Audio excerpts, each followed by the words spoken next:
Assalamu alaikum. Welcome to my class. I am Abdus Salam, assistant teacher, Rajshahi Collegiate School, Rajshahi, Bangladesh. My dear viewers, আমরা আজকে যে ভিডিওটা করতে যাচ্ছি তা খুবই মজার এবং খুবই ইম্পর্টেন্ট। তা হচ্ছে আমরা যে নরমালি কাজগুলো করি একটা চলমান ঘটমান বা চলতেছে ঘটতেছে এর যে অবস্থার কথা বলে থাকি, এই কিভাবে এই ধরনের সেন্টেন্সকে প্রকাশ করা যায় আর এই ধরনের সেন্টেন্সকে কি বলে ইংরেজিতে সেটা নিয়ে কাজ করব।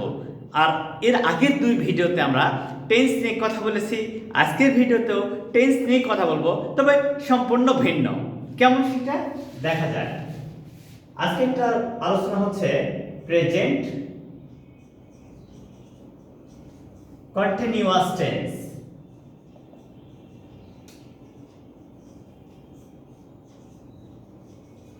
আচ্ছা, এখানে বলা হচ্ছে প্রেজেন্ট কন্টিনিউয়াস টেন্স। আচ্ছা, এই কথাটা প্রথমে বলি তো আমরা। প্রেজেন্ট অর্থ বর্তমান,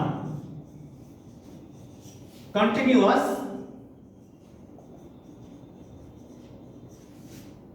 চলমান, টেন্স কাল, কাল বা সময়। আচ্ছা, এটা কিন্তু সহজে আমরা বুঝতে পারছি যে প্রেজেন্ট কন্টিনিউয়াস টেন্স কি বলবে। প্রেজেন্ট কন্টিনিউয়াস টেন্স বলবে বর্তমানে কোনো কাজ চলতেছে বা ঘটতেছে। তাহলে কি বলবে? বর্তমানে কোনো কাজ চলতেছে বা ঘটতেছে, এর অর্থে প্রেজেন্ট কন্টিনিউয়াস টেন্স হয়। তাহলে আমরা সহজেই এখন বুঝতে পারলাম যে প্রেজেন্ট কন্টিনিউয়াস টেন্সটা আসলে কি। It always indicates the moving action or going action at present. That is, সে একটি ছবি আঁকিতেছে। সে একটি ছবি আঁকিতেছে। আচ্ছা, এই তেছে একটা ইন্টারেস্টিং ব্যাপার আছে যে যখন আমি একটা বাংলা সেন্টেন্স পড়ব তখন দেখব যে বাংলা সেন্টেন্সে যে ভাব বা ক্রিয়া থাকবে তারপরে কি কি থাকতে পারে। থাকতে পারে এই যে এগুলি: তেছে, তেসি, তেসি, তেসো, তেসেন, তেসি, তেসো, তেসেন, তেসে। আচ্ছা, এইগুলি যখনই দেখবো আমরা কিন্তু শিওর হয়ে যাব এটা প্রেজেন্ট কন্টিনিউয়াস টেন্স আছে। আর প্রেজেন্ট কন্টিনিউয়াস টেন্স থাকলে আমরা কি করব? একটা সেন্টেন্স যখন স্ট্রাকচারে তৈরি করা হয় তখন কিভাবে হয়? সে, শি অথবা হি, যে কেউ হোক, আঁকিতেছে, ইজ ড্রয়িং, ইজ ড্রয়িং। কি আঁকিতেছে? A picture. She is drawing a picture. আচ্ছা, বর্তমানে আঁকার কাজটা চলতেছে। বর্তমানে আঁকার কাজটা চলতেছে। তাহলে এটা প্রেজেন্ট কন্টিনিউয়াস টেন্স হয়ে গেল। আর এই স্ট্রাকচারটা যখন আমরা লিখব তখন কি হবে? প্রথমে সাবজেক্ট, সাবজেক্ট, তারপরে অক্সিলারি, অক্সিলারি ভার্বটা হয় কি? এম, ইজ, আর, তারপরে ভার্ব প্লাস আইএনজি হবে, তারপরে অবজেক্ট অথবা এক্সটেনশন। এই যে এই স্ট্রাকচারটা ফলো করে আমরা কিন্তু অনেক সেন্টেন্স লিখতে পারবো। শুধুমাত্র এই স্ট্রাকচার ফলো করলেই হয়ে যাবে। যেমন আমরা আরেকটা সেন্টেন্স উদাহরণ দেখছি, তাহলে বুঝবো। আমরা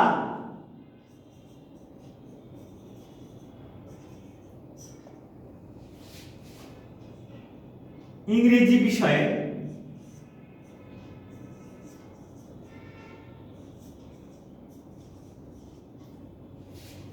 কথা বলছি।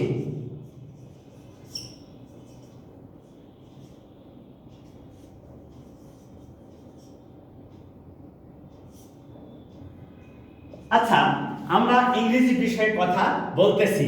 আমরা ইংরেজি বিষয়ে কথা বলতেছি। এই যে তেছি, আমি ওইটুকু দেখে প্রথমে শিওর হয়ে যাব এটা প্রেজেন্ট কন্টিনিউয়াস টেন্স আছে। যখন আমি দেখলাম আমরা ইংরেজি বিষয়ে, তাহলে কি হচ্ছে এখানে আমরা ইংরেজি বিষয়ে কথা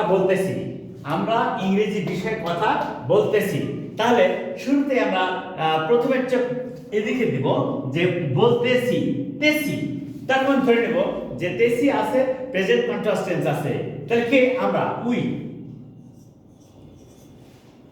আচ্ছা, subject third person singular number হলে ভার্বের অক্সিলারি ভার্ব হবে ইজ। যেমন subject third person singular number বা যে কোনো কাউন্টেবল নাউন সিঙ্গুলার নাম্বার হলে তখন হবে ইজ, আর সাবজেক্ট যখন প্লুরাল তখন হবে আর। উই আর কথা বলতেছি, টকিং। উই আর টকিং, কি কথা বলতেছি? উই আর টকিং ইংরেজি বিষয়ে, ইংলিশ সাবজেক্ট।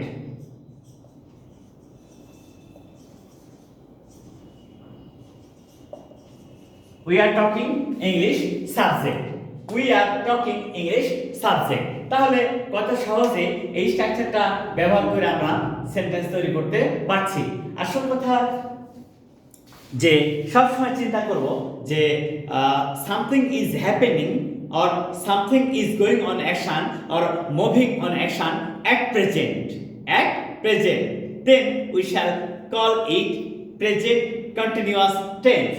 যখনই আমরা চলমান ঘটমান কোনো কিছু কথা বলবো এবং সেটা বর্তমানে চলতেছে বা ঘটতেছে এরূপ বোঝাবে, তখনই আমরা ধরে নেব এটা প্রেজেন্ট কন্টিনিউয়াস টেন্স আছে। একদম সহজ এবং সাধারণ। এভাবে আমরা অনেক সেন্টেন্স তৈরি করব, যা আমাদের প্রত্যেকটা সেন্টেন্সই হবে অর্থবহ এবং সহজ। আসল কথা আমরা অনেক সহজে কিভাবে ইংরেজি বিষয়টাকে নিজের মতো করে প্রকাশ করা যায় সেইটাই নিয়ে কাজ করি।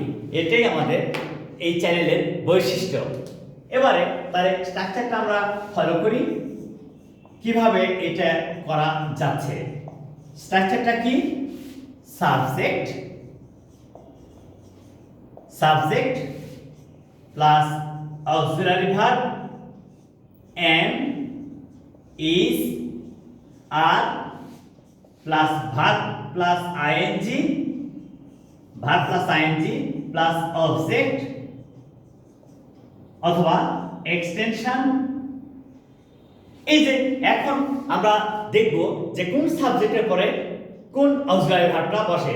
এখানে দেখো তো যে রাহাত is drawing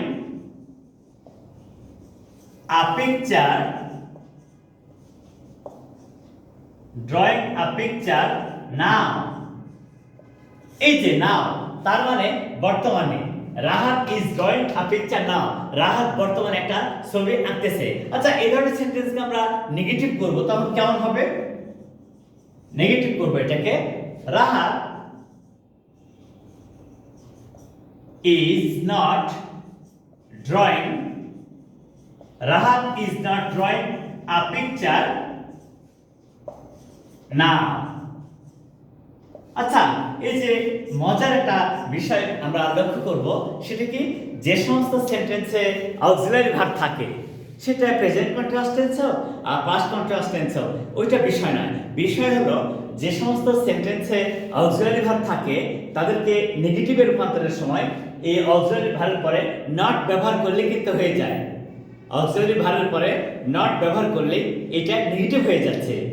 আর আরেকটা বিষয় আমরা এখানে দেখব, সেটা কি? এটাকে আমরা ইন্টারোগেটিভ সেন্টেন্স বানাবো। তাহলে কি হচ্ছে দেখো তো, isn't Rahat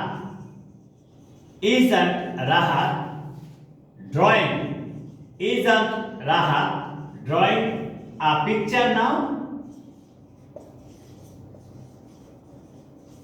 রাহাত কি এখন একটি ছবি আঁকতেছে না? তার অর্থ প্রশ্ন করা হলো, isn't Rahat drawing a picture now? তোমাদেরকে এর আগেও একটা কথা বলেছি যে কনভার্সন অফ সেন্টেন্সের ক্ষেত্রে কিন্তু এরকম হতো, is Rahat drawing a picture now? এইটা কিন্তু হতো, কিন্তু যেহেতু আমাদের নিয়ম ট্রান্সফরমেশন যখন আমরা করতে যাই তখন অ্যাপারেটিভ থাকলে নেগেটিভ হয়, নেগেটিভ থাকলে অ্যাপারেটিভ হয়। এইভাবে আমরা দেখব। তাহলে এটা আমরা খেয়াল করছি যে এভাবেও কিন্তু ইন্টারোগেটিভ সেন্টেন্স করা যায়। সেটা কি?